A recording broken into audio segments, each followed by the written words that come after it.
today we are going to be revealing the OP Month 2 Resistance is Futile prize pack, including this wonderful Klingon ship that I'm super excited to talk about today. I'm going to be doing a little bit of a different format for you. I'm going to kind of just let the cards lay and talk about them as a voiceover instead. Let me know what you think about the new format if you want to see me actually like fangirl out in person with all the gesticulations of the excitement. But yeah, for now we're just going to roll the intro and get going.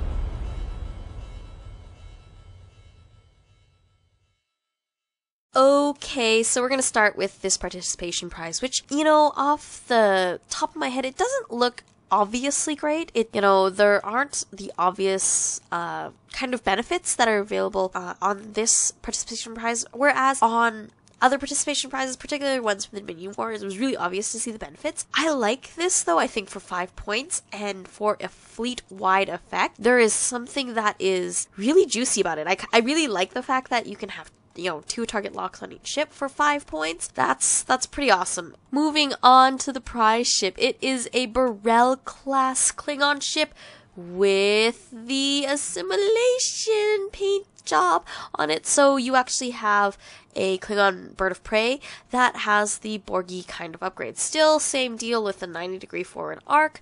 And you also get the kind of standard Burrell class stats with the Klingon version, with the Borg kind of slant on it when you get the Borg Klingon dual faction ship cards. I also have to admit that I'm a bigger fan of the ability on the Borg version of the ship. Unlike the actual Korok's Bird of Prey, that ability doesn't seem that great, especially when you compare it to the ability that was on Martok's Bird of Prey. That was the prize ship from the Dominion Wars. It doesn't compare, even though it's the same number of points. And really, when you look at the Borg for 26 points, I don't know. I think that it's a little bit pricey for something that is still as fragile as that. You still have the 4 shields, but you also have cloaking, and the likelihood that people are going to penetrate through that cloak right onto the 3 weak vulnerable hull that's a problem. And to sink that many points in it plus a captain, it gets costly. Now on to Korok the captain, and first of all I gotta say love Korok, love the Unimatrix Zero story arc. I look at these captains and I look at the ability of the Klingon version of Korok, and I see how it plays into the Klingon version of a ship, and how disabling that one die with his ability can really just do a lot of damage. So I dig that. When it comes to Korok for the Borg version, that's just it's just painful. It can be really good. I mean, the Dominion players have had these types of kinds of abilities, the ability to kind of like put stuff and make them critical and flip that stuff. It's all good, and I still like how it still feels, kind of Klingon-y. So even though it's Borg, it has that very Klingon feel where you can convert hits to crits and that sort of thing, which is, kind of in character. So I dig that. So here are the 2 Borg upgrades in this pack. Both of them are actually pretty decent. There is the Vinculum, which I'm actually surprised doesn't have a unique star on it. I think that they might be facking that. I just have a feeling they might be facking it so that you can't take multiples and stack actions and that sort of thing, because it can get pretty crazy. And in terms of data node, I don't know. I like the I like that it's a spend kind of a number of times you have it. Like, there's no way you can kind of crank it up. You don't get like an unlimited supply of these things. And that feels very Star Trek attack or D&D attack wingy, I guess.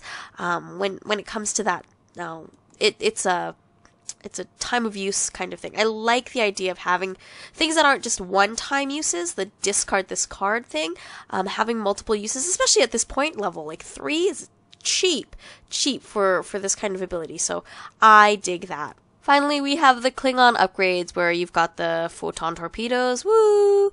But okay, so Warrior Spirit, it sucks to think about using it, because first of all, it's one of those cards where you just you pay a lot for it, and it's specific to Klingon captains.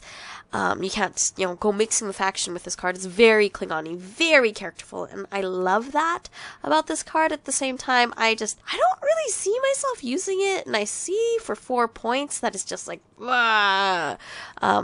so yeah, that's the official verdict on the Warrior Spirit card. It's meh. But let me know in the comments if you disagree. There you have it. That is the prize pack. Let me know what you think. Let me know what you think of the participation prize. I'm not so hot on these Resistance is Futile participation prizes. I think that obviously Dominion War had some really amazing participation prizes, and there were a couple pretty awesome ones in the standalone episode ones, which I was kind of a fan of as well.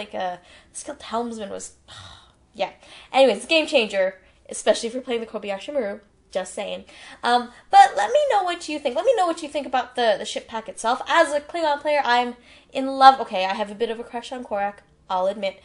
But I'm not such a fan of the Borg stuff in there because it's really good. And I don't know, I don't play Borg, but the people who do, I could see it getting really out of hand. It's pretty obvious that the designers are really in love with the Borg. They really want to encapsulate how good the Borg are. Yes, we get it, but I think I would have liked to see a little bit more balance across the factions, but that's because I don't often play faction mixed in my game. So that's that. Let me know what you think. Don't forget to hit the like button to like this video, and subscribe to my channel, please. It really helps me out. And make sure other people can find and see these videos as well. Until next time, I will see you soon.